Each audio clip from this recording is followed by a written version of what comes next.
It's my pleasure tonight to introduce someone that I've known almost for 10 years since I was diagnosed. And I've had the privilege of watching him evolve as I've witnessed the evolution of prostate cancer research and practice over these years. And I know it's fair to say that he's one of the experts in the United States, if not the entire world, and I don't mean that lightly, it's true, on this disease and the disease that's uniting all of us here today. We're privileged indeed to have him as one of our experts that we can always turn to. I think his coffee cup collection is growing, I think at least 6 to 7, 8 times he's been here over the years. We know that we can always receive from Dr. Scholz a very well thought out, a factual, and most importantly, a well-balanced opinion. And I've always known Dr. Scholz to have the temperament and attitude as he deals with us in life-saving questions and decisions. He has this great manner and this great care on behalf of his patients that I know he cares about deeply, and that to me sets Dr. Scholz apart from many, many other doctors. He's from Orange County, having attended high school in Newport Beach. He went on to USC and Occidental College as an undergraduate, received his medical degree from Creighton University, and completed his residency in internal medicine at the Los Angeles County USC Medical Center. And then he entered and completed a fellowship program in medical oncology also at the LA County USC Medical Center. He's currently a clinical assistant professor of medicine at SC, and he's been oncology director at the Daniel Freeman Medical Center, this Medical Center of North Hollywood, and at the Mulkin Medical Center as well. He's co-founder and past president of, as Murray's mentioned, of the Prostate Cancer Research Institute, which we all know as a very well-respected and helpful organization that's here for us as prostate cancer survivors. And he's also been the moderator of the regional conference for many years running. Next one's coming up in September, so those of you that are interested and not already registered, I encourage you to do so. He's currently the medical director of the prostate oncology specialist in Marina Del Rey, where he practices with Dr. Lam and Dr. Chang. And I know a lot of us hold Dr. Scholz and his team in high regard, and we use them as our treating physicians. He's also a member of numerous medical societies, and he's affiliated with many hospitals in the LA area, to include USC and St. John's. And over the past years, Dr. Scholz has given many lectures on the topic of prostate cancer. He also appears at other conferences and meetings throughout the country. He's published scores of articles, abstracts, and posters over the years that I can't cite now. I remember last time he was here, Russ threw out a computer printout, a scroll of all of his publications, and it would take me too long to pick up, so I'm not going to do that tonight. But they are lengthy and they are very well received. His book came out a couple years ago called Invasion of the Prostate Snatchers, and I think it's recommended reading for anyone who wants to learn more about this disease from a very learned perspective. So let's all please put our hands together and welcome our friend, our colleague, Dr. Mark Scholz.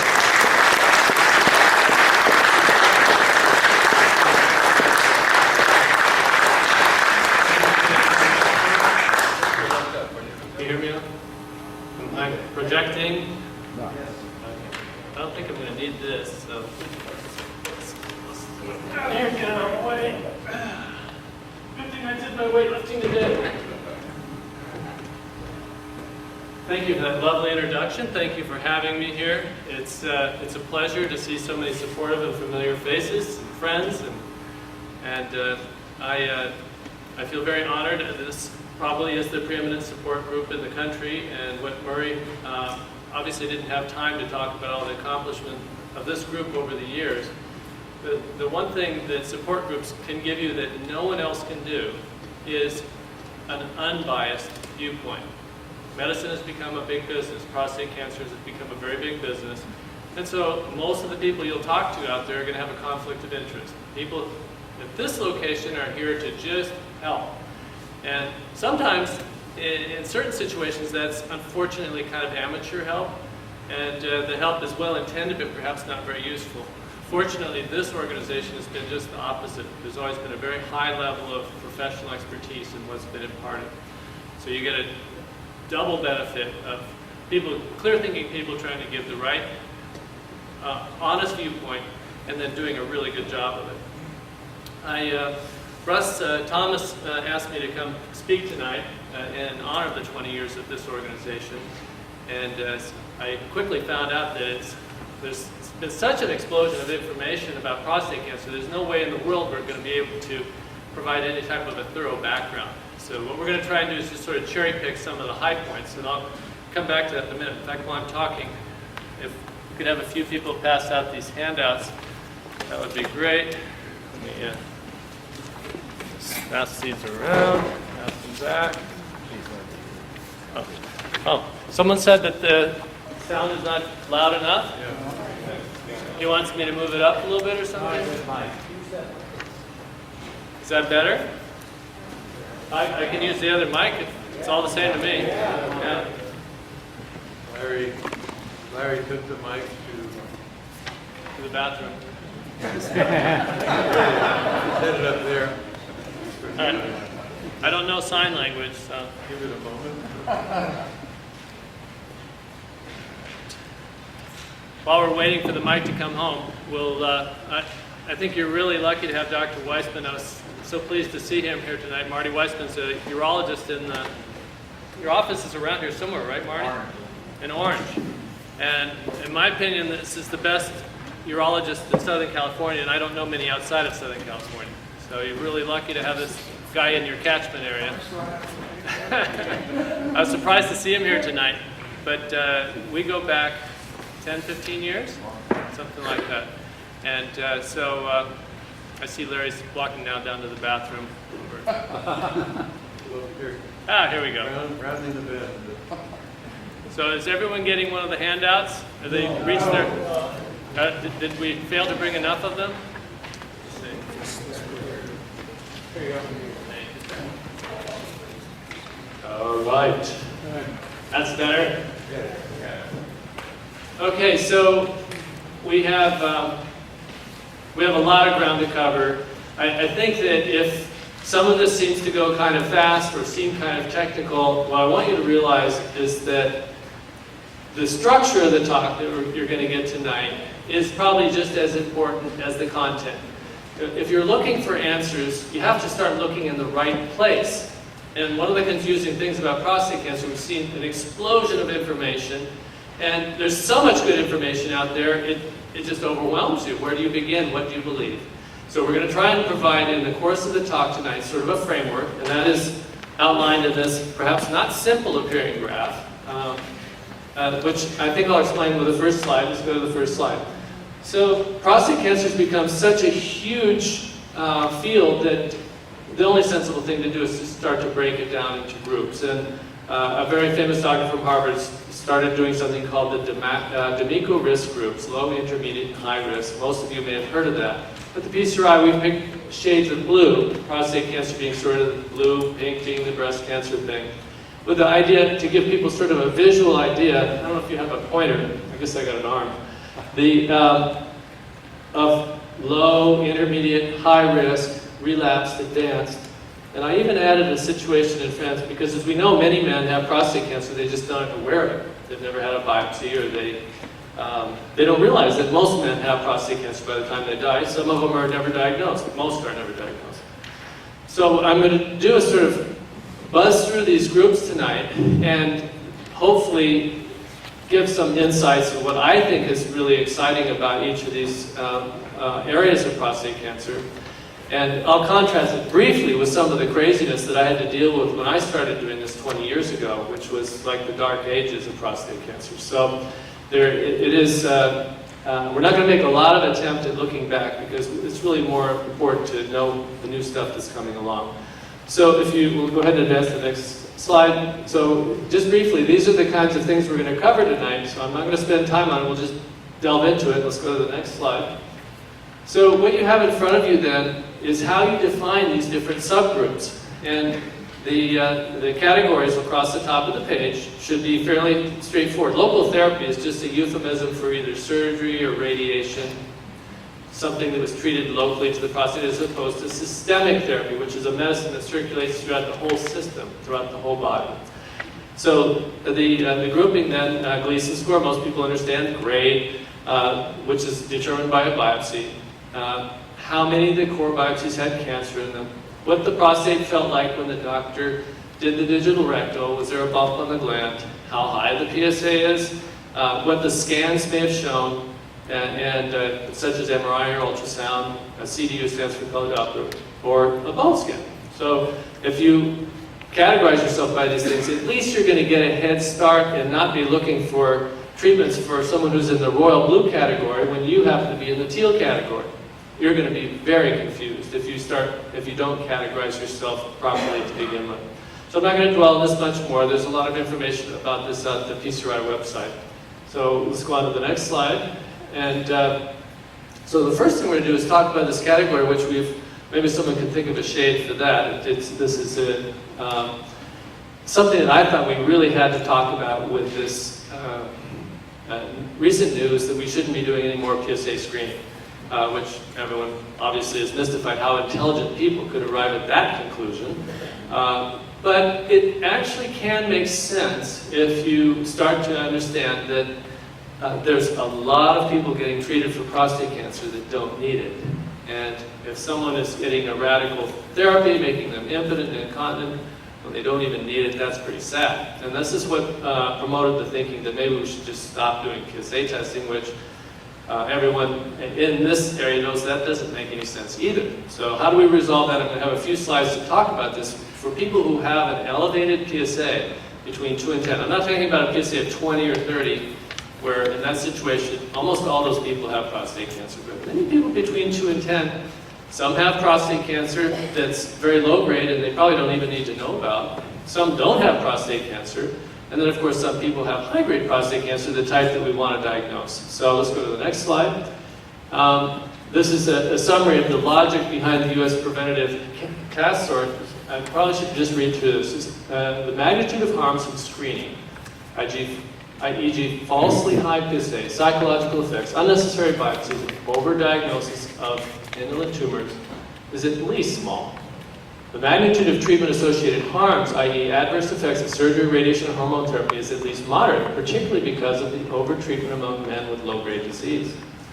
The 10-year mortality benefit of PSA-based screening is small to none, and the overall balance of benefits and harms results in a moderate certainty that PSA-based screening has no net benefit.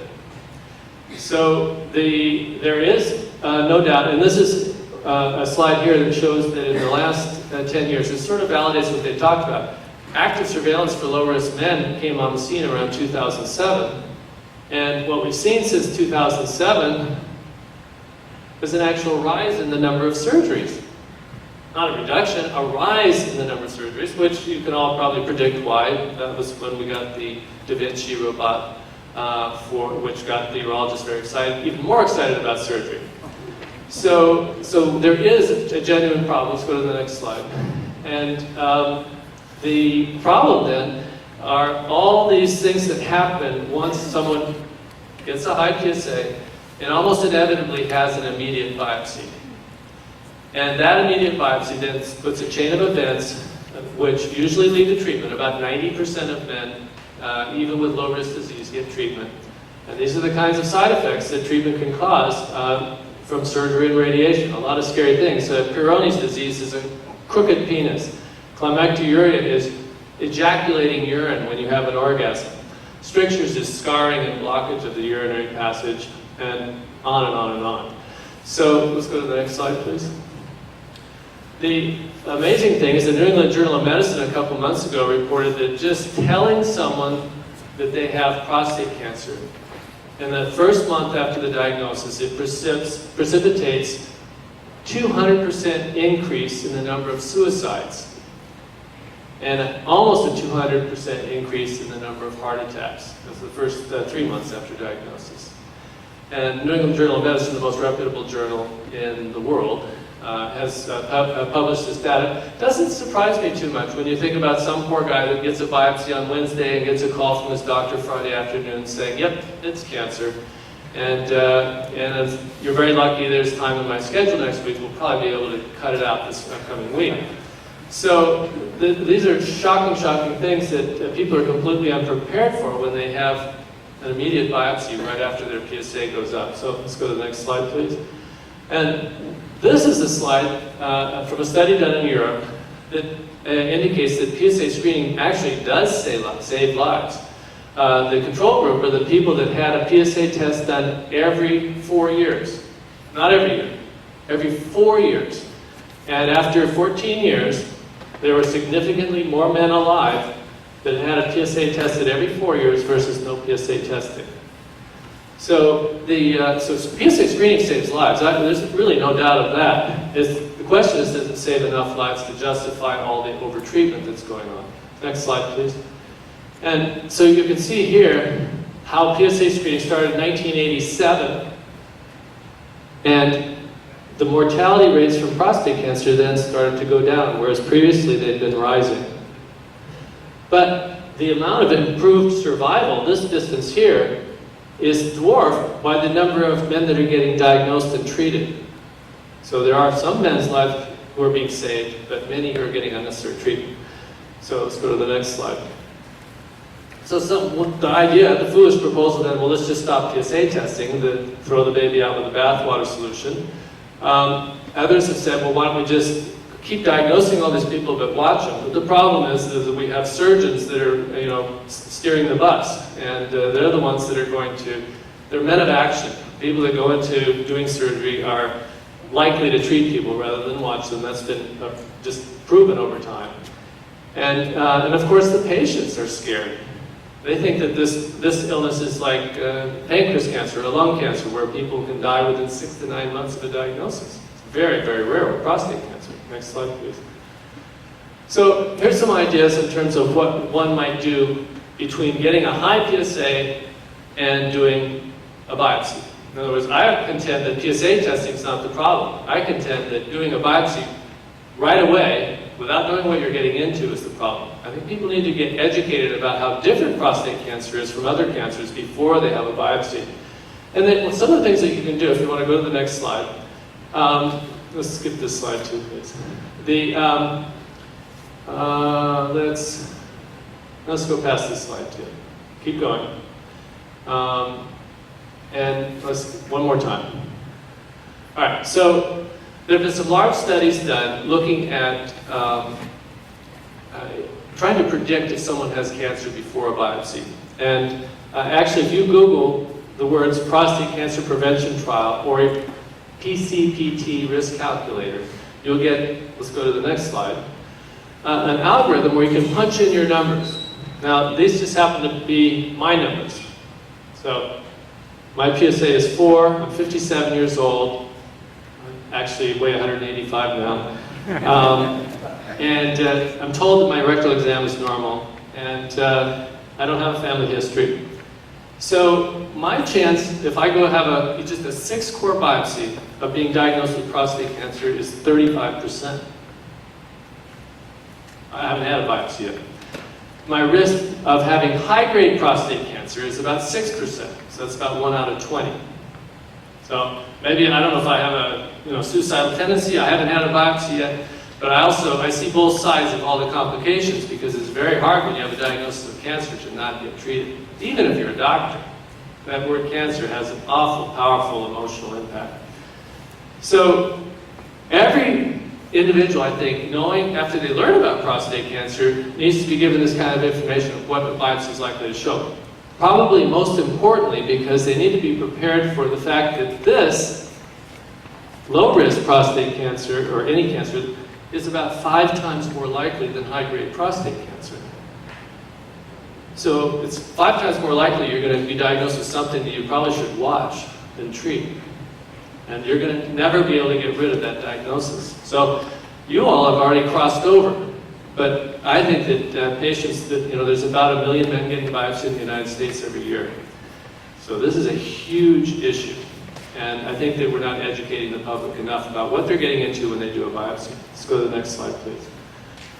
So there are some other things you can look at besides doing the algorithm. It turns out that if you have a lot of urinary symptoms, then you're a little bit less likely to have prostate cancer. Your PSA may be elevated for prostatitis reasons. If you have a small prostate gland, then you're more likely to find prostate cancer because the PSA is not elevated because of a big prostate. Okay? Just low testosterone levels, and then imaging studies, which I'll show you a little bit more about. Let's go to the next slide. It turns out that how big the prostate is an incredibly powerful indicator of whether or not a man has prostate cancer. If a prostate gland is under 30 cc's, you're more likely to have prostate cancer.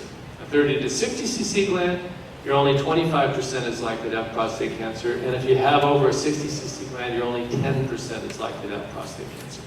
So it's a very powerful indicator whether you're likely to have prostate cancer. Let's go to the next slide, please. So smaller prostates, older age, higher PSAs, and then imaging. Let's go to the next slide. So this is a cross-section of an ultrasound of the prostate. This is the urinary bladder up here, the prostate gland, and the rectum. So this is a maybe 70, 75-year-old gentleman that came to me a month or two ago. His PSA was 8, and we saw this dark spot here on his ultrasound.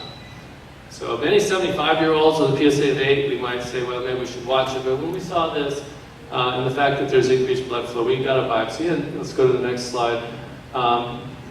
Next slide. And he had high-grade prostate cancer and is undergoing treatment.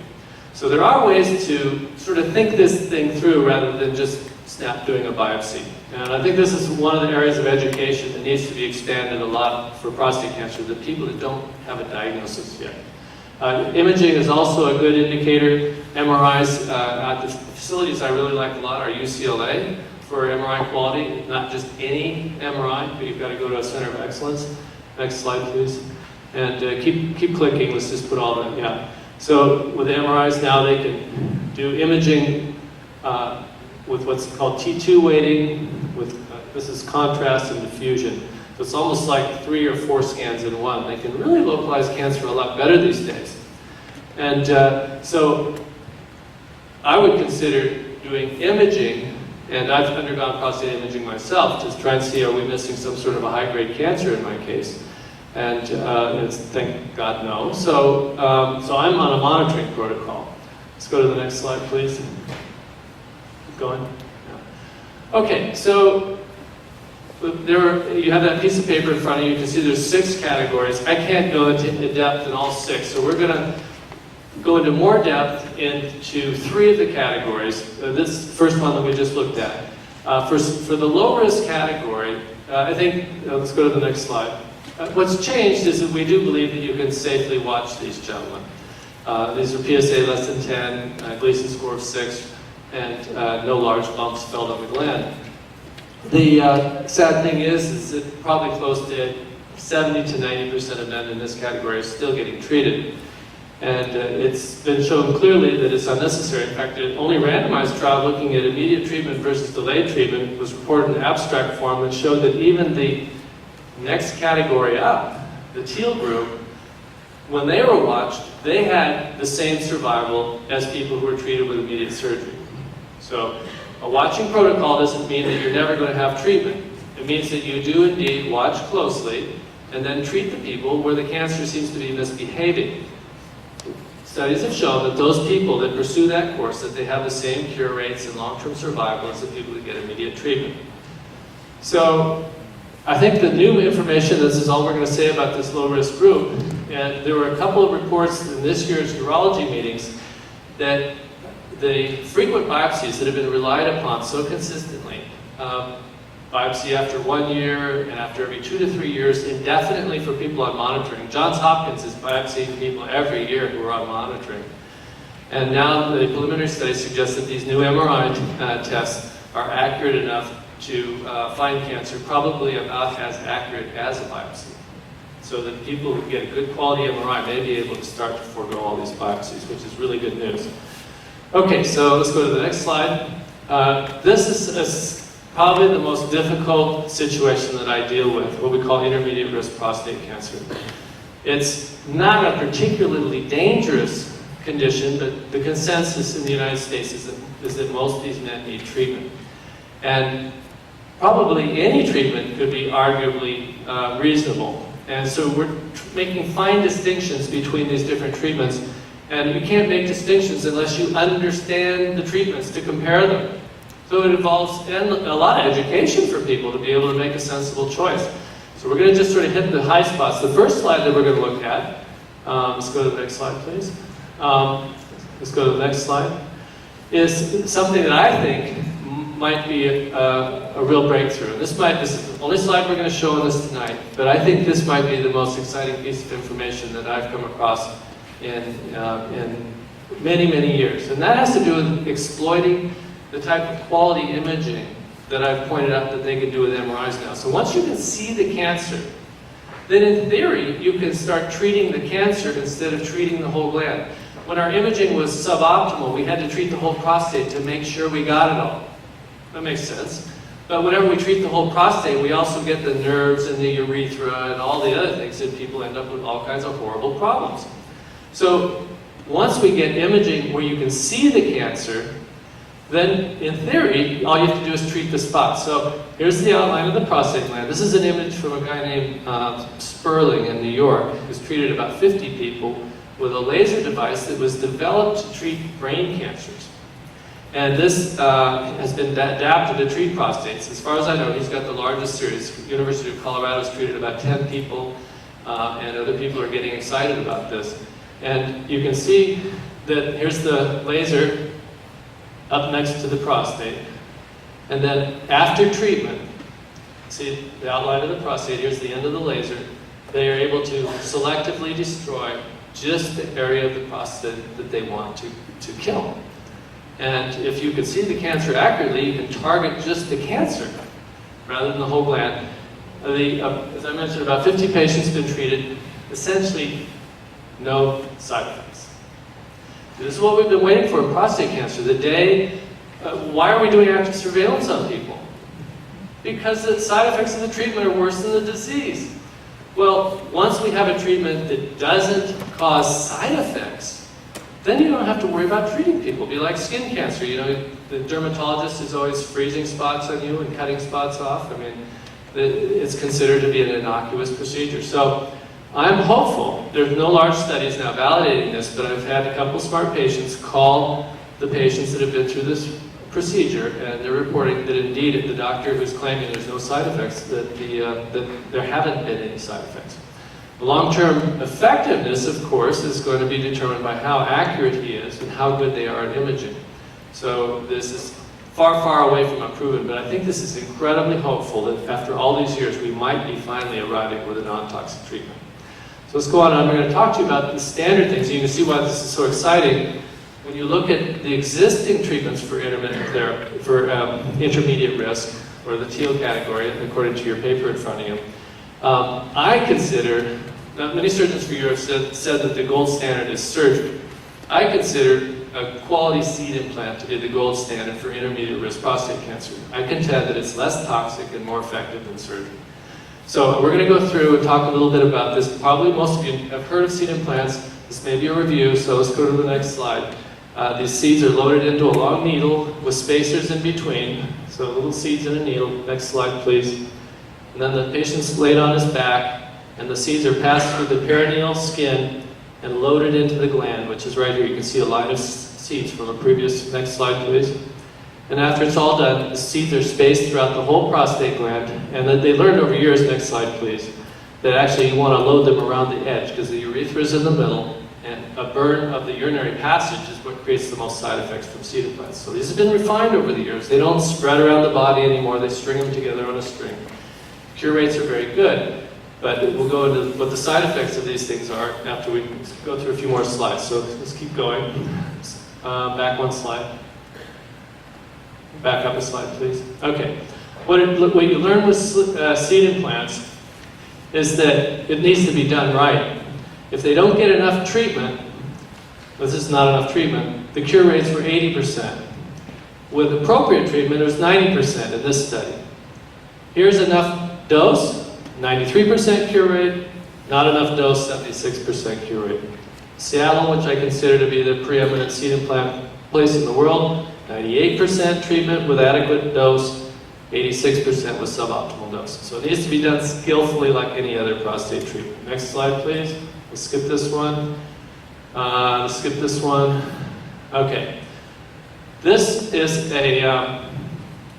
what you hear about, what has been popularized since the advent of seed implants. Are these, how many have heard of IMRT? Yep, everyone knows about IMRT. It's pretty much swept the seeds aside as a treatment for prostate cancer. Does anyone know why?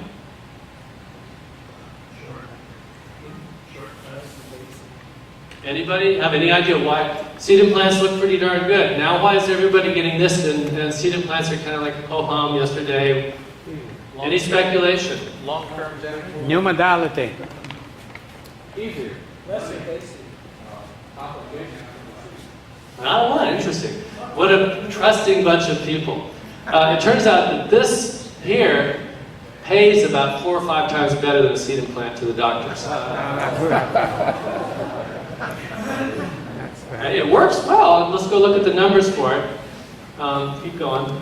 So you're looking at if you get adequate modern doses, 5-year cure rates compared, maybe a little, not quite as good as seeds, but close. But the investment in a piece of machine like that is about $3 million. And once you have to pay the mortgage on that, you better use it. Okay? So seed implants are still being done at centers of excellence, but because the profit margins on them are very narrow, they're not particularly popular. Doctors that were doing both seed implants and beam radiation, once they get one of those nice machines, for some reason the seed implants just aren't as attractive anymore. So you've got to realize that there are forces behind all these different market issues, and IMRT is a very lucrative form of treatment for the doctors. They're getting paid by the insurance company on average around $40,000. Next slide, please. And I'm not against IMRT. There is, however, one rather unique side effect. There's a very small incidence of rectal burns with IMRT, which is also possible to seed implant, but less common. People that are on blood thinners probably want to stay away from IMRT. And there is some new research to try and eliminate the rectal burns by squirting something between the prostate and the rectal wall to give more space so that the rectal wall doesn't get radiated. This will probably be on the market within a year or two. Next slide, please. So now that these IMRT machines are out, people want to figure out new ways to make them better. One of the frustrations is that it takes about 9 weeks to go through an IMRT treatment. So why not just give it all in 5 weeks or maybe in 4 weeks? And one of the concerns is that they're seeing a little bit higher risk of rectal burns when you give it. This is marketed under names like CyberKnife and high dose rate and whatnot. So while it seems to be as effective, there is a question about whether it might not have just a little bit higher side effect risk. Now, remember I started at the beginning that we're not talking about good treatments and bad treatments. We're talking about treatments and compared to other treatments. If you think about it, they're all bad. Right? They all cause icky, horrible side effects. So the whole idea is to be a smart shopper and pick the one with the fewer side effects. So and it's hopefully equally effective. Proton therapy, very limited studies published, but much higher rates of rectal burns than we're seeing with IMRT, at least reported in the literature. Next slide, please. And this is a comparison also showing the same thing, that there was with the first one I showed you, the IMRT had a lower incidence of rectal and GI problems compared to proton. Otherwise, they were about the same in terms of side effects. Next slide, please. All right, so what about the gold standard of so-called surgery? One of the ways to try and measure surgical outcomes is to look at men that have success in 3 domains. They stay cured, they don't leak urine, and they can get an erection. And that's been termed the trifecta. Okay? So it turns out trifectas are very age-dependent.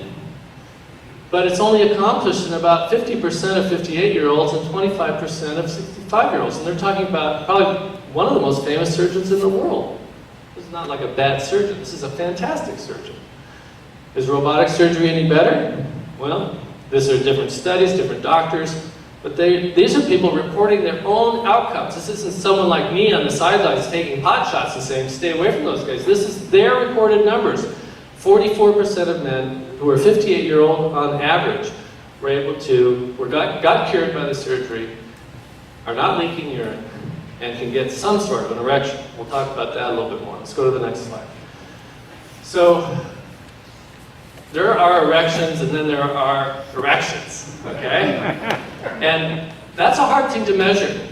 So let's look at some indirect measures of sexual happiness, such as, what about the wives? What do they say? How many of the wives are distressed after the treatment? Sexually distressed. After surgery, 44%. Radiation, 22. This is with IMRT. Seed implants, 13. Huh? Looks like a significant difference. Let's go to the next slide. So, what is this slide? What about blah, blah, blah. This says the same thing. Go to the next slide, please. Now, I think this is the best way to try and determine what the heck is going on in terms of side effects from these treatments. And that is to ask someone, is your function like it was before? Most people can answer that and say yes or no, right? Are your erections the same as they were before the seed implant, before the surgery? Yes or no? Okay? And if one group has more people saying yes, you would think that maybe that treatment's a little better than the one where fewer people are saying yes. So again, we're comparing treatments with treatments. We're not claiming any of these are good, right? They're all bad. But some are worse. So let's go to the next slide. So if you look at the incidence of recovering to baseline, RTB, that's going back to normal.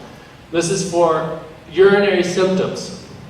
Leakage, getting up at night, bother, all kinds of things. You see that with surgery, the solid line, there's a dip right afterwards, and most of the people have a return to urinary symptoms relatively normal after a period of about 2 years, 24 months. Beam radiation, dropped right after treatment. Most, but not all, are saying things got back to normal urinary-wise. Seed implants, this is the thing that I've been saying is so great. Big drop in urinary problems, but over a period of a couple years, most are recovering pretty much normal. These are close. Look how with IMRT people are dropping off. Seeds and surgery seem to be holding up pretty good over time. All right, so you say, well, this makes surgery look the best. So this is just full disclosure tonight, so you don't think I hate surgeons. I love Dr. Weissman's. Why would I? Let's go to the next slide.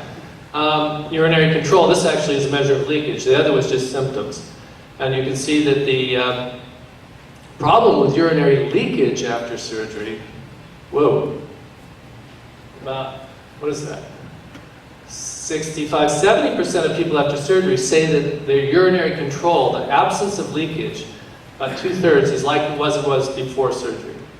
Whereas with the radiation, almost everyone says it was the same. Very few people get leakage after seed implants or radiation. Okay, now let's go to the last slide on this, the all-important sexual function. So, how many people say that their sexual function is just like before treatment? Surgery? No one. Well, wait, 1%. I've seen one patient that said it was the same as before in my whole 20-year career. External beam radiation, 20%. Seed implants get there over time. So these things have devastating effects on sexual function. But if you're going to pick one, why not pick the one where you've got some chance? Now, many of these men are able to have some sort of erections. But how do we know how good they are? Well, you can see in general that the people that got surgery did worse. So these return to baseline studies are a much more accurate way to differentiate when you're comparing treatments. And there are other such studies, and we don't have time to go through them, but this is not the only study that's reporting this pattern. It's the same pattern with other studies. Next slide, please. So are we sacrificing cure rates with the intermediate risk patients? 10-year cure rates, 10,500 men. The difference between the beam radiation and surgery, this was statistically significant. There's about a 1%, 1 in 100 chance higher at 10 years of dying. Now, the chance of dying is pretty low, would you say? Everyone agree? There is, but there is 1 in 100 or 2 in 100 that actually is dying of prostate cancer within 10 years that has intermediate risk. Seed implants in between. This was not a statistical difference between surgery and seed implants. In other words, cure rates were basically the same. This particular study, 1,000 men, it looked like there was an even higher chance of dying with beam versus surgery. But one of the differences between the surgery and one of the advantages of surgery is if you have a relapse, you know it right away. Because your PSA, if it just gets off if your PSA goes above 0.1, you know you got a problem. With radiation, your PSA has to go above 2 or 3. So you have an advantage in finding relapses earlier with surgery. That is one small benefit.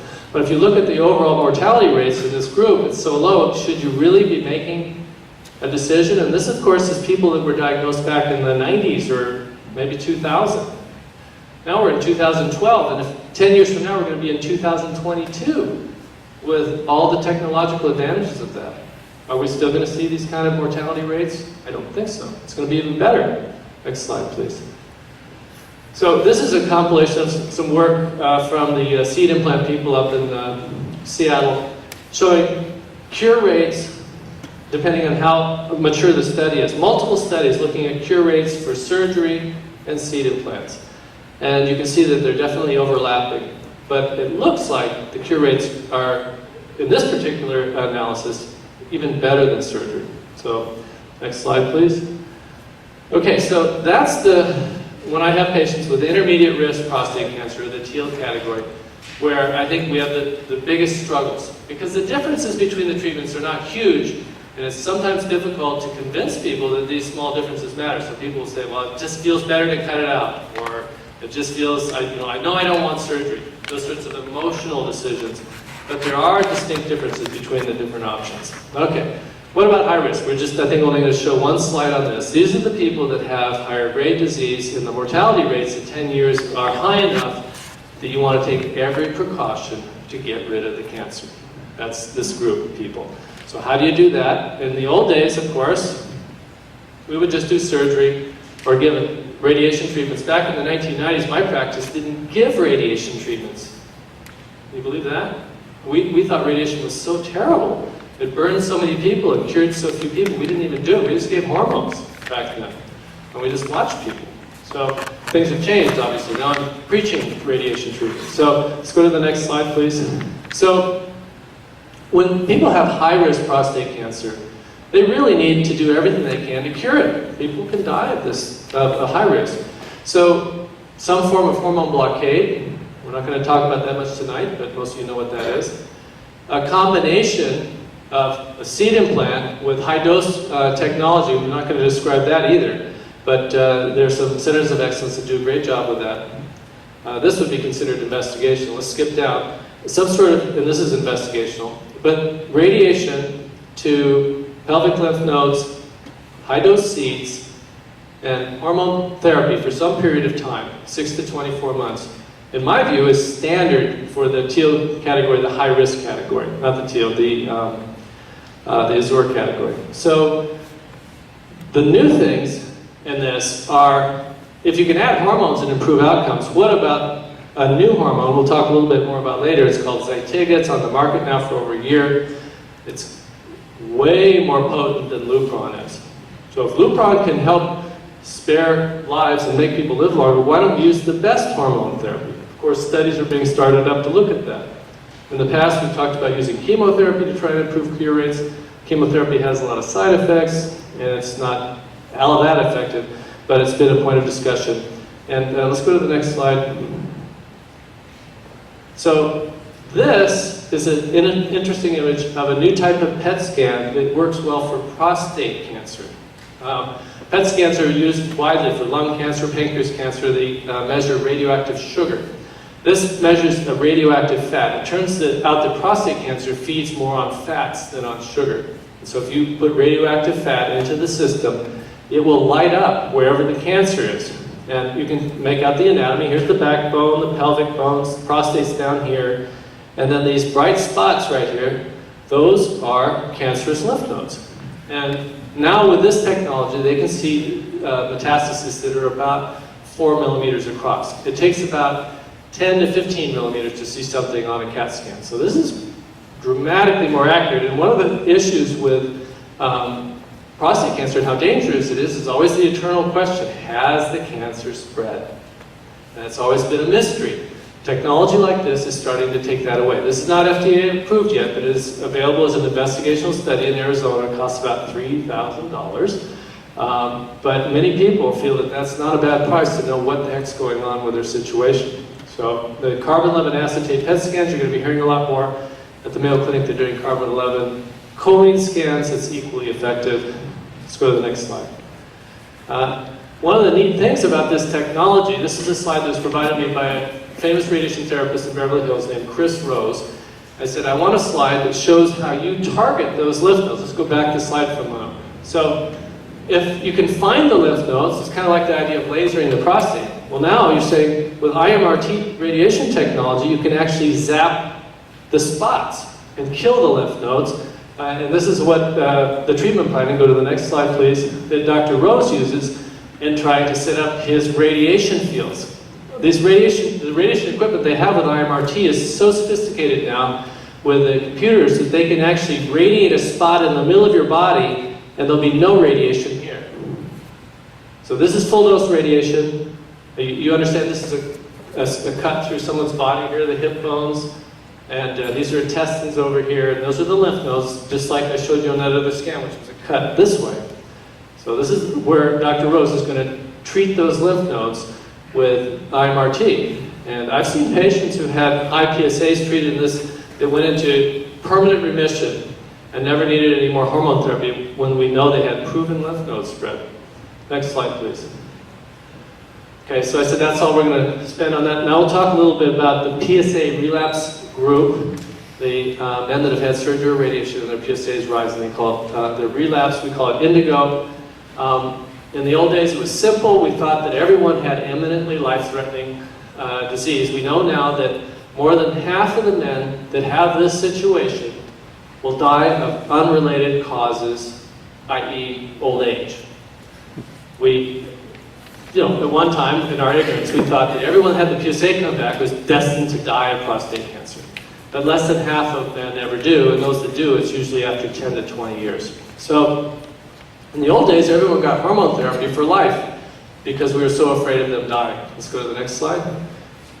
So one of the things we didn't understand was that how fast the PSA is rising is a powerful indicator of how serious the disease is. And the threshold for making that distinction is about 12 months. If the PSA is doubling in less than a year, particularly if it's doubling really quickly, like every 3 to 6 months, that is a type of prostate cancer that needs to be treated and is life-threatening, potentially. Whereas men that have PSAs that are rising slowly in a very languid fashion, studies have shown that they'll probably die of old age long before they ever get sick, and they may not even need treatment. One of the things we used to think was that the hormones were only going to last a few years. Now we know that the hormones last for over 10 years in this situation in terms of keeping people in check. We didn't know about the problems with osteoporosis, which can now be corrected. We didn't know that if men would do some weight training and keep their muscles up, they'd feel reasonably normal on hormone treatment. In the old days, people would come into my office looking like a dish rag, all beat up from their Lupron treatment. And now if they're faithful with their exercises, they feel reasonably normal. And of course, we now know that you can use the hormone therapy intermittently rather than continuously. Let's go to the next slide. So let's go to the next slide there. And let's see here. Okay, I already mentioned this, about 12 months is sort of the distinction, how fast the PSA is rising. That intermittent therapy is a better quality of life. And let's go on to the next slide, let's skip over that.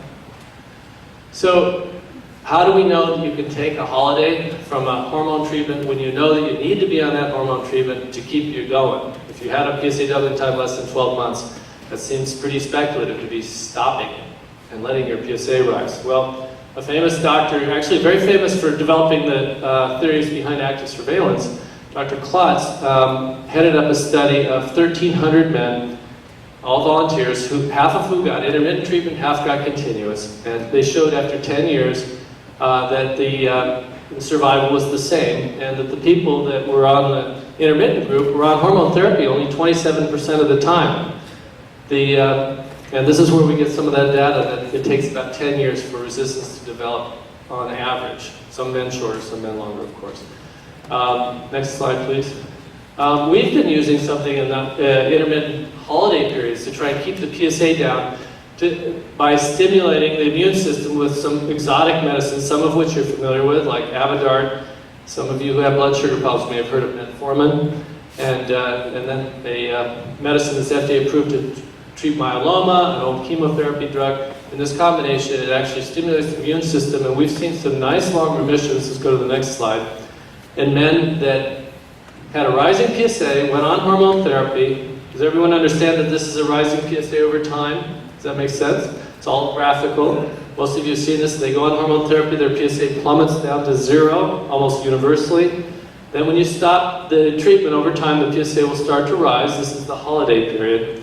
And of course, if you don't institute some sort of treatment, it will continue to rise. And here's a gentleman that started on this combination immune treatment early 2010, and his PSA has remained stable. He has not had to go back on hormone therapy. So this is a nice alternative to be able, for a man to be able to keep his testosterone. All right, so as I mentioned, we're going to jump that category now. We're going to go and wrap up our talk tonight reviewing some of the new treatments for the guys that have more serious type of prostate cancer that's either hormone resistant or has been shown up as a clear metastasis in the bones outside the pelvic area. The scan I showed you before, someone had a metastasis in the pelvic area. It may still be curable, but people that have lymph nodes in other parts of the body or the bones, we generally don't think they're curable. We're trying to control the disease. So let's go to some of the things that we'll review. Let's back up a slide. So, thank you. So we're going to talk a little bit about scanning. In terms of chemotherapy, I'm not going to say anything more that there are combinations of chemotherapy now for men that have this advanced type of prostate cancer where we can expect more than a 90% likelihood that they will respond. Okay, when I first started doing this 20 years ago with feeble chemotherapies that were very toxic, we were happy if 1 in 5 men responded. It was a very sad time back then. Now we expect with a combination like this, these 3 medicines, and this has been proven at the National Cancer Institute, that 90% of the men will have a benefit. It's rather remarkable. It's toxic, as people lose their hair. But if you have one of those cancers where the PSA is doubling every month and it's spread throughout the bones, this is the kind of treatment that those people need. And there's another recently FDA-approved medicine that even works after Taxotere stops working. That's a brand new thing, was released by the FDA less than 2 years ago. So I'm not going to talk any more about that. We're going to talk a little bit about these medicines. Our message of hope tonight is we have 2 brand new medicines, MDV-3100 and alpha-radin, that are going to be FDA approved within the next 6 months. I'm not talking about someone's doing studies on stuff. I'm going to talk about some other stuff where there's some exciting studies coming down the pipe. But once these medicines are submitted to the FDA for approval, the FDA has only 6 months to approve it. They have to either reject it or approve it within 6 months. And the data showing that MDV-3100 and alpha-radin make people live longer and live better is so black and white that even the FDA can't screw it up. So this will be approved within 6 months, both of these products. This pill here is about as effective as Zytiga. It has essentially no side effects, other than what, when you're on Lupron, low libido. But these people are already on Lupron. So in addition to the side effects of Lupron, there are essentially no side effects whatsoever. It's a pill you take once a day. Dramatic prolongation and survival. This one is like a smart radiation. It swims around in the blood, finds all the metastasis in the bones, and irradiates just the metastasis. Pretty exciting stuff. So both of those will be on the market within 6 months, essentially guaranteed. So this is, I'm not going to talk any more about that, but there is some amazing stuff right around the corner. There's going to be a lot more. So let's go to the next slide.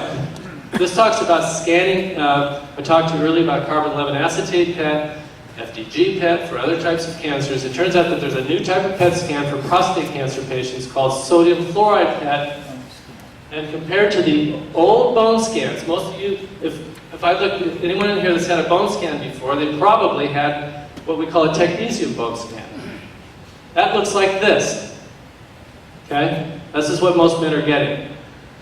However, Medicare patients in Southern California can now get this type of bone scan covered, and this is the same patient. Okay? Now, obviously this man is in dire straits, but this type of technology is showing what's really going on. This is giving you a hint of what may be going on. So this is a big breakthrough, and everyone should be using sodium fluoride PET if they want to find out where the cancer is in the bones. That's next slide, please. Okay, I'm going to say a few more comments about some of the new medicines that are being worked on or are already on the market, because to me, these are amazing things that after all these years. Now my situation, my daily practice, is trying to select the best treatment amongst several options. Whereas 5-10 years ago, I had no good treatments, period.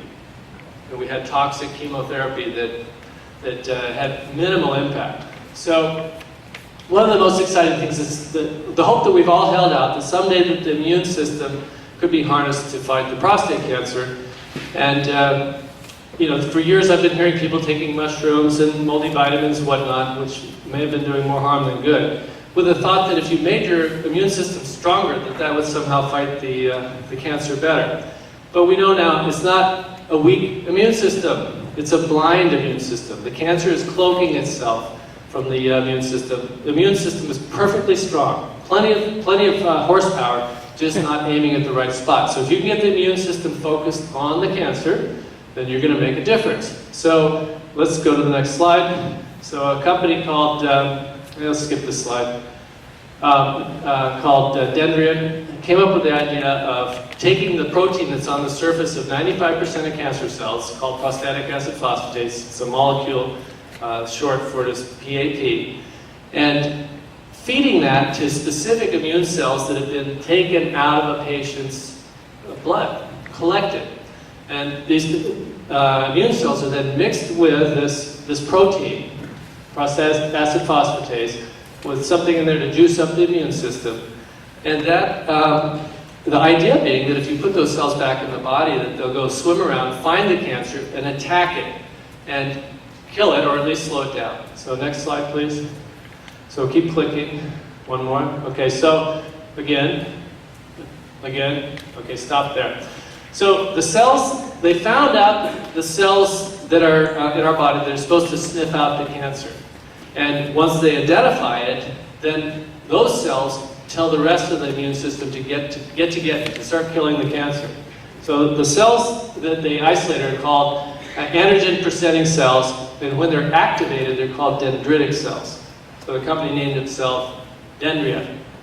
And the idea then is to feed this prostatic acid phosphatase molecule to these cells, and then those cells are transformed into dendritic cells, which are activated to, let's go to the next slide, again, one more.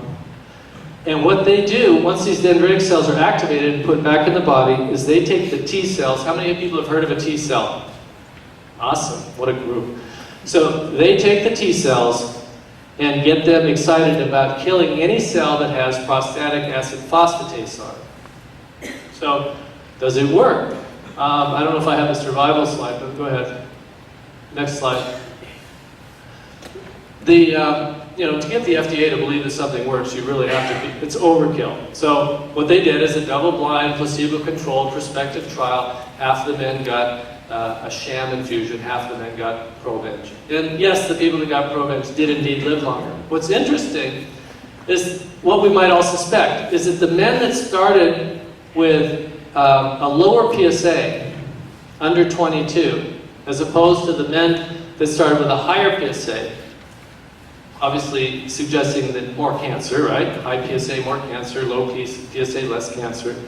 That the survival difference between treatment and control was more than a year in the men that got early treatment, whereas only about 2 or 3 months in men that had very advanced disease. And this is not surprising. We know that as cancer gets up steam and gets more advanced, that it releases more and more substances that suppress the immune system.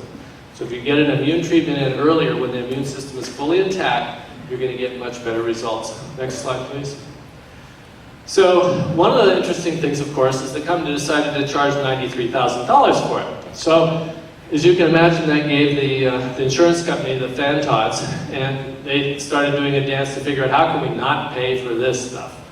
And what they did is they went back to the original trial of the type of patients that were in the studies. And they said, well, if you aren't just like those patients, then you probably shouldn't take this treatment. Yeah, it's true, there's no side effects and it never hurt anybody, but you probably shouldn't take it. So this is insurance thinking, right? Does that make sense to everybody? Yeah. Okay, so what you have to get this stuff paid for is you have to have a low testosterone. This is the way all the patients in the trial were. There has to be some proven spot of cancer that's spread.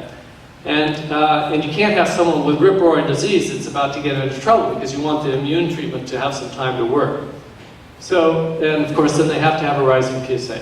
So these are your typical royal category patients, rising PSA, metastasis. And yet there are many people in the spectrum of royal. There's people with just one metastasis, and there's people with 50 metastases. Clearly, this would be a better treatment for someone with one metastasis than someone with 50. So identifying these people early has become important. In the old days, what difference, why would you go looking for cancer if you didn't have a treatment? Some poor guy is out playing golf and everything said, I'm going to bring you in every 6 months, we're going to do a scan, we're going to find that cancer, we're going to find that cancer. And then, there it is, we found it. Now what are you going to do about it, doc? Nothing. Aren't you glad I told you you have cancer in your bones? Your life is better now, right? Well, now we have something to do for those people. And it makes sense to start looking for cancer at the first sign of hormone resistance, because people can have small, isolated metastasis, even with very low PSAs. And we can see the impact of these immune treatments is much greater at earlier stages. So next slide, please. Let's skip this slide. So that's created really closed the circle. Murray, you've heard of Prostate? Have you guys, how many people have heard of Prostate here? A lot of people. I've been denigrating Prostate for years. I said it finds all kinds of spots that aren't even cancer. Don't waste your time with it. But what more perfect scan could we have for the insurance companies that find spots that you don't even have?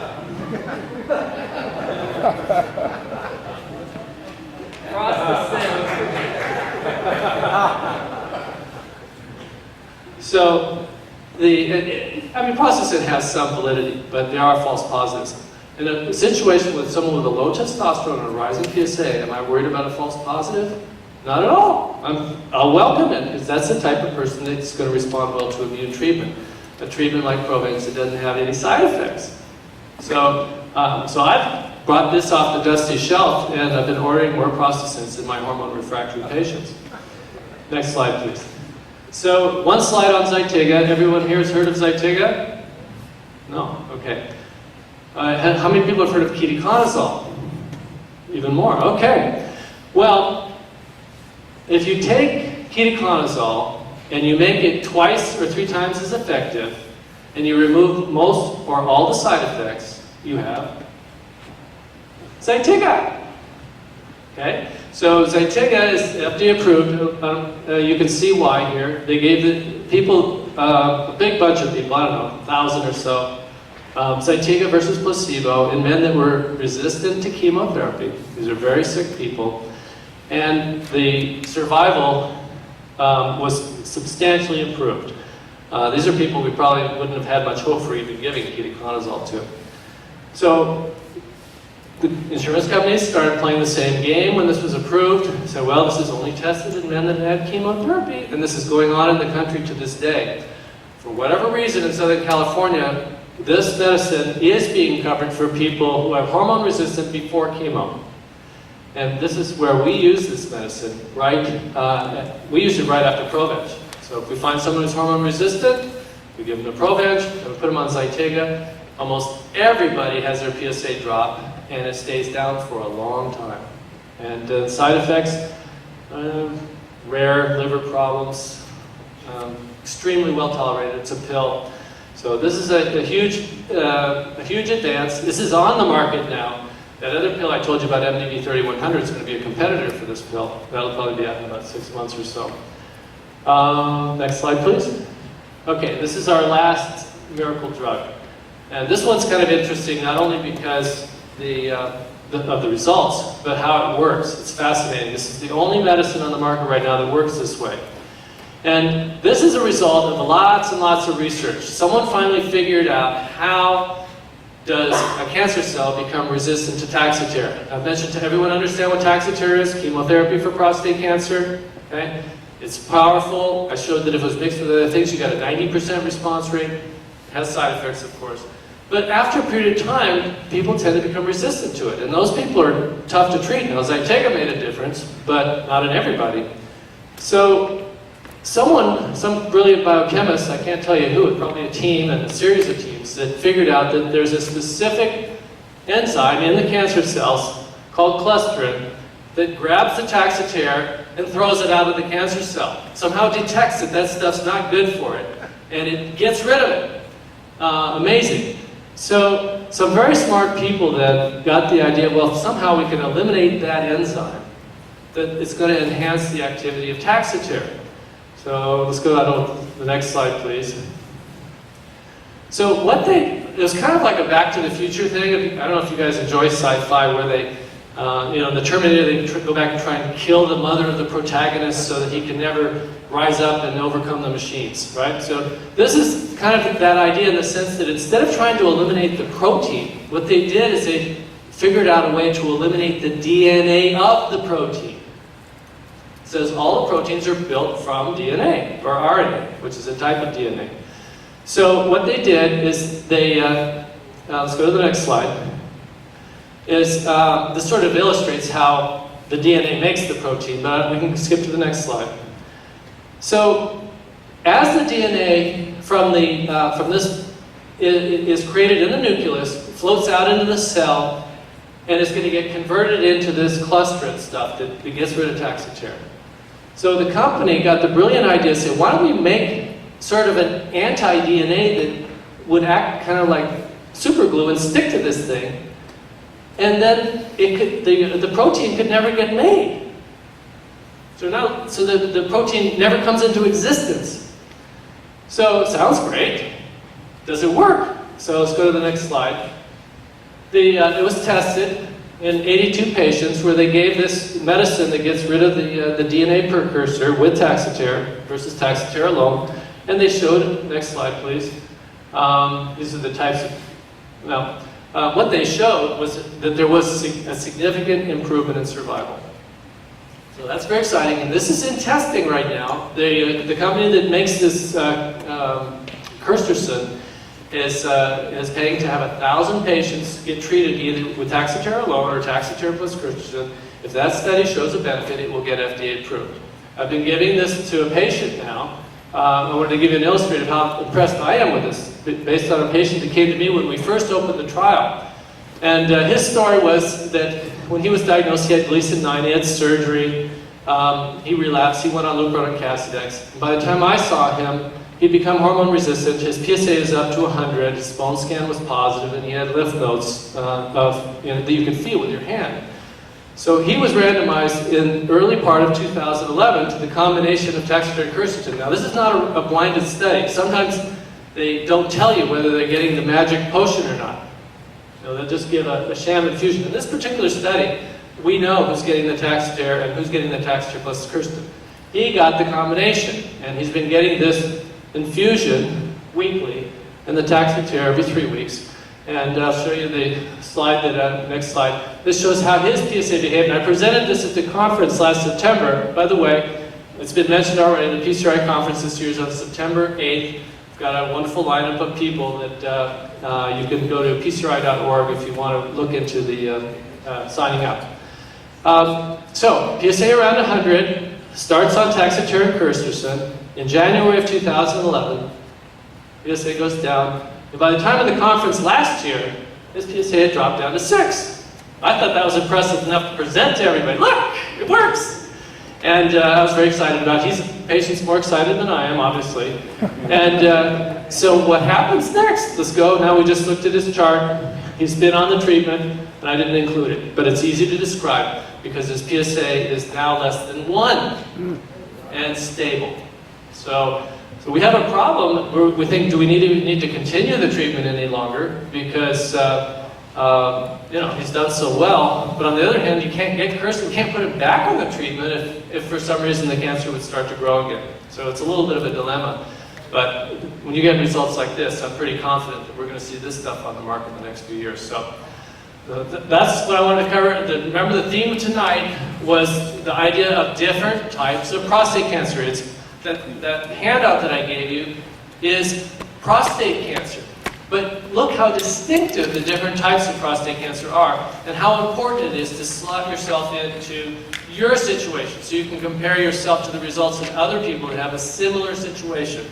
It's historically called staging, but as you can see, it's a little more complex. Very, very important. So do we take questions now, or what's next? Good. Well, we have only one microphone now. Okay. So perhaps, Well, we can have some come up and share, I suppose. perhaps if you keep the microphone and repeat the question. Okay. So if you have questions, please come over here, line up. Surprise. The reason I was flipping through slides is last night I went through and I modified this talk, and then I had it on my computer. But hey, you guys had a computer ready for me here tonight? And I thought, well, I'll just take my little cruiser, stick it into this computer. I don't even need my computer. Learned the lesson there. So. All right, why don't I just give you the microphone, then we'll trade back and forth. Okay, thank you, doctor. When you send patients down to Arizona for the acetate scan, what's the minimum PSA they would have to have before it would be detectable? So good question. Everyone understands that with really, really small PSAs, that means there's usually very, very little cancer, and no scan is perfect because you can't see microscopic disease. And the number that they're quoting us from Arizona is about 1/2 of a point, about a PSA of 0.5. They can detect Yeah. that small. Yeah, but not everybody with 0.5, but more than half the people. I saw a very small 2 seconds slide where you have a very interesting glimmer of hope. I had a very large prostate, BPH. It was about 130 grams, got operated on down to about 60 or 70. One of your slides showed that the larger the prostate, apparently, the less chance of, I couldn't catch it if it's either getting or reoccurring prostate cancer, but could you elaborate, including whether or not you get it reduced by surgery? Sure.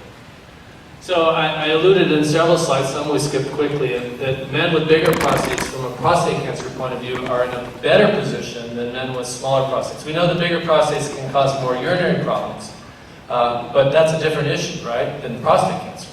And why would that be? There have been different people speculating on that. What is suspected is that the men with big prostates get biopsied so much more because their PSA is higher. And when you keep biopsying and biopsying and biopsying, you end up finding little tiny inconsequential cancers that probably shouldn't have been found in the first place.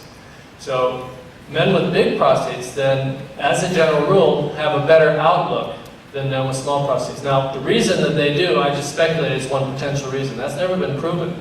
There may be something hormonal happening in big prostates, we're not sure. But if you look overall, the prognosis for long-term outcome is better in men that start with big prostates compared to ones with little prostates. My husband had just been treated with prevention from mid-February to the end of March. And so right now they don't do anything, they just watch him. My question is then, what's next? Can that be used with side effect? Nobody mentioned that. And then about the taxitory, because she thought... This is an extremely important, very relevant question. When people take Provenge to stimulate their immune system, studies have clearly shown that in most cases the PSA doesn't go down. What probably is happening is that the rate of rise is slowing. The cancer is being impeded but not stopped. Impeding is good too, right? I mean, it's nice to see the cancer go down, but so often with the toxic things like taxotere, then it becomes resistant and it grows back quite quickly. So what do you do then after you give Provenge? If the PSA is going to keep rising, should you just watch it and wait until something bad happens? I contend that that's not a good idea. because we can safely give other medicines in conjunction or immediately after the Provenge, such as Zytiga. Now, some have argued that because Zytiga requires a small dose of prednisone, which can inhibit the immune system, that you may be weakening the Provenge effect. That can be circumvented by substituting another medicine called Inspruck, which is a potassium-sparing diuretic, instead of prednisone. So there really is no argument for not going on Zytiga right after Provenge. That's what we would recommend. Now, Taxotere, chemotherapy can also suppress the immune system. It's generally advised not to start any chemotherapy for 2 to 4 months until after the Provenge has had time to put down roots and get established. So our general policy is Provenge, followed immediately by Zytiga. We don't wait around. Now, our policy doesn't mean that's what other people are doing, but it doesn't make sense to me. I don't know about you guys. Let's take our next question. Hi, thank you very much for being here. On Zytiga, my insurance company says it will cover it, but it says it's $6,000 a month, and my portion will be about $2,000 a month. Do you know if that, is there any way to lessen that cost? Yes, the companies have what are called assistance programs, and they're particularly helpful with the Provenge, the Dendron company, for people that want Provenge. With Zytiga, it's been sort of spotty in terms of these high copays. And the company, I met with some company representatives a few weeks ago, and they're scratching their head about this. They realize that a lot of people are being left out in the cold that can't afford these huge copays. And so I can't point you to anything right this time, but I think that it's possible we're going to see some change in the future.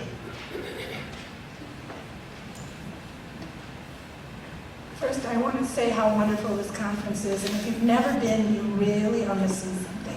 We learn more every year going to this than we ever have going to our own medical setting. HMO remaining nameless. Okay, the question I have right now, my husband had radical prostatectomy, I'm not saying that incorrectly, in 2003. Now, things were lovely, then slowly now, the numbers are starting to move, very slowly. I heard you say something, I think if I understood it correctly, he would be in the indigo category, called a relapse. At this point, no symptoms other than monitoring on a regular basis PSA. I'm listening to some wonderful ideas here. I'm trying to figure out what has been suggested was to now go back and just radiate the area since the margins were clear in 2003, and that's about as far as it's gone. We're watching it. We'll be looking forward to our September adventures of learning with you.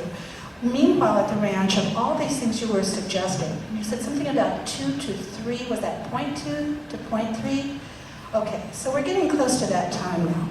My question was, which one of these imaging is randomly radiating at the most current thing to do? In the interest of time, on the indigo category, I couldn't talk to you about, I talked to you about intermittent hormone therapy, I talked to you about an immune treatment. But the more standard approach is, and what's being done is to blindly radiate where the prostate used to be. Blindly sounds derogatory. I mean, to give modern radiation, which is relatively non-toxic compared to older years, to where the prostate used to be, and sometimes to the lymph nodes. The question that's being asked is very logical. Well, don't you have a better chance for success if someone actually knows where it is rather than guessing where it is by doing one of these scans? And so the carbon-11 acetate scan, the experts are telling us that if the PSA is above 0.5 or 1 or something in that range, that you're much more likely to see something that can be targeted with, I think I showed you those exotic diagrams of how the radiation therapists can actually target these spots. By targeting, they don't have to radiate your whole body, they just radiate the cancer area. So this is a somewhat complex area. When people have a very slow doubling time, like your situation, there's a question whether they even need treatment. And when you're in that situation, there's always this push-pull of, is the treatment worse than the disease? And that's a judgment call that has to be worked out with long discussions with your doctor. And but the possibilities in that situation are continued watching, blindly radiating, as we said, get an image and then radiate, or just give hormone treatment for 6 to 9 to 12 months and suppress it. So all those are reasonable considerations in any individual. I mean, at a meeting like this, I'm not going to say, I know what's right for your husband. But those are the things to discuss. Let's save my questions for another time. It is outstanding. I think our issue of trying to bring hope we have tonight so much. How much has changed and how wonderful the prospects seem to be. Thank you, Dr. Scholz, for coming over to Prostate.